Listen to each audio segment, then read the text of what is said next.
అవును అనే సమాధానమే వినిపిస్తోంది. మన గ్యాస్ అంతా దిగుమతుల బేస్ చేసుకునే సరఫరా అవుతోంది.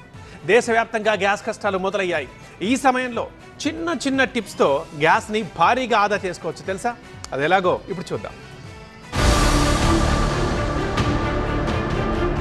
దేశంలో గ్యాస్ కొరత ఏర్పడింది. ఈ పరిస్థితుల్లో గ్యాస్ వినియోగదారులు చిన్న చిన్న టిప్స్ తో వంట గ్యాస్ ను ఆదా చేసుకోవచ్చు.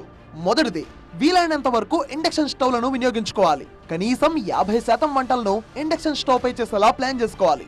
రెండవది, ఎలక్ట్రికల్ రైస్ కుక్కర్ వినియోగం కూడా గ్యాస్ ఆదాకు మంచి రూట్. మూడోది, రైస్ కుక్కర్ లో అన్నం మాత్రమే కాకుండా దాల్, కూరలు ఉడికించుకోవచ్చు. నాలుగోది, పాలు, ఇతర పానీయాలు కాచేందుకు ఎలక్ట్రికల్ కెటిల్ బెటర్. ఐదోది, కొంతకాలం పాటు డీప్ ఫ్రై ను మానేయండి. బజ్జీలు, పకోడీలు, ఫ్రై వంటలను దూరం పెట్టండి. ఆరోది, ప్రెషర్ కుక్కర్ తో ఎక్కువగా వంటలు చేసేలా ప్లాన్ చేయండి. దాల్, మాంసాహార వంటలకు ప్రెషర్ కుక్కరే బెస్ట్ సొల్యూషన్. వంట చేసే ముందు అన్ని పదార్థాలను ముందుగా రెడీ చేసుకోవాలి. స్టవ్ ఆన్ చేశాక వంట సామాగ్రిని సిద్ధం చేయకూడదు. వంట సమయంలో పాత్రలకు మూత తప్పనిసరిగా పెట్టాలి. చిన్న బర్నర్ పై పెద్ద పాత్రలు పెట్టకూడదు. పెద్ద మంటపై చిన్న పాత్రలతో వంట చేయకూడదు. బర్నర్ పరిమాణానికి సరిపడే పాత్రను ఉపయోగించాలి.